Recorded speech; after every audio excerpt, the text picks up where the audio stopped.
Hey everyone, this is Eric. Thanks for stopping by for episode 2 of the new show.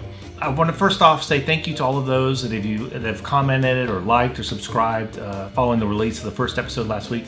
I really appreciate that. The last day or so I put up a new video where I did a little review of Wacom's new Mobile Studio Pro. And so if you're interested in that as far as drawing or retouching or tethered shooting on the field, take a look at that. It's in the video library here.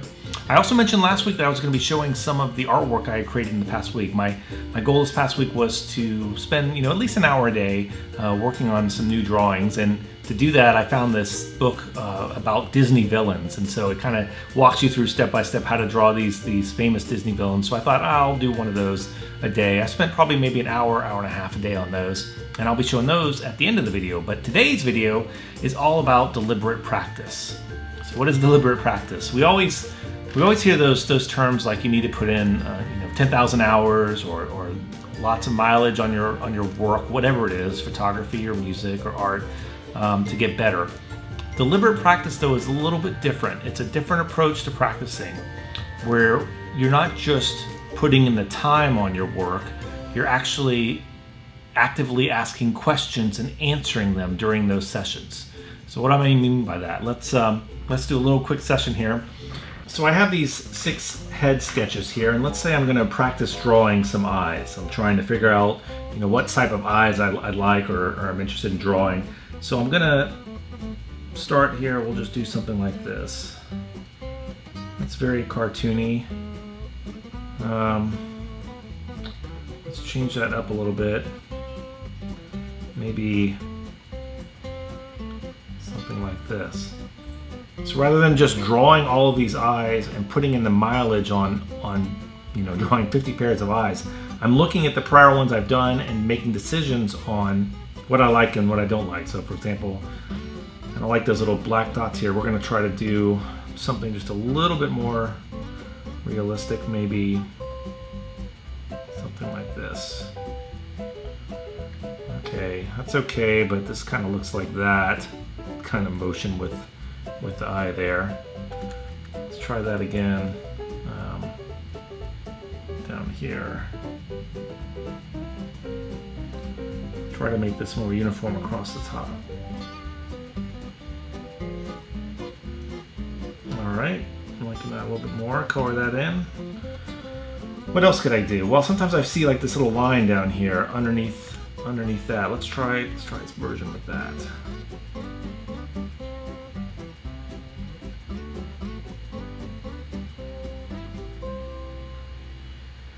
Go. All right. How about we do 2 things here? We're going to add top part of the eye, kind of the fold right above the eye there, and we're also going to add like a little glint of a highlight. Let's see how that looks. How we like that.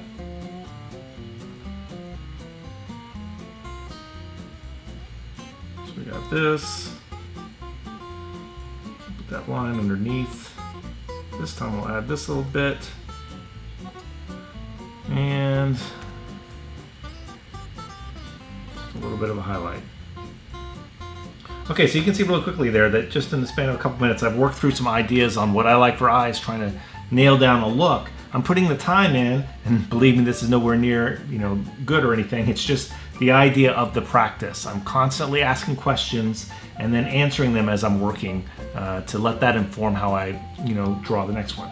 There's an artist out there by the name of Sycra who did a really great video on deliberate practice, specifically how it applies to drawing. And it's an incredible video. It's kind of what started me on this. I'm going to link to that in the show description below.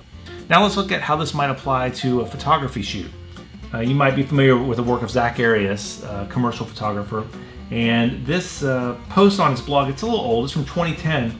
But he had a creative live class, and for part of the time during his class, he went through, had a model sit there and photographed her with a bunch of different modifiers from, I think, one light coming from the same direction. And as you can see here, here's like a shot of photo mechanic with some of those images in there. He kind of works through all of these different options and starts taking notes on what he likes and what he doesn't. Shadow transition areas, effects of different sizes of octoboxes and things like that. And I'm going to link to this as well because it's a great example of how deliberate practice can really help you on the photography side learn about the gear you have, but in a way that's very methodical. It's very efficient because you're going through all these tests at once. You're learning as you go and taking notes, and you have that reference, to work for later.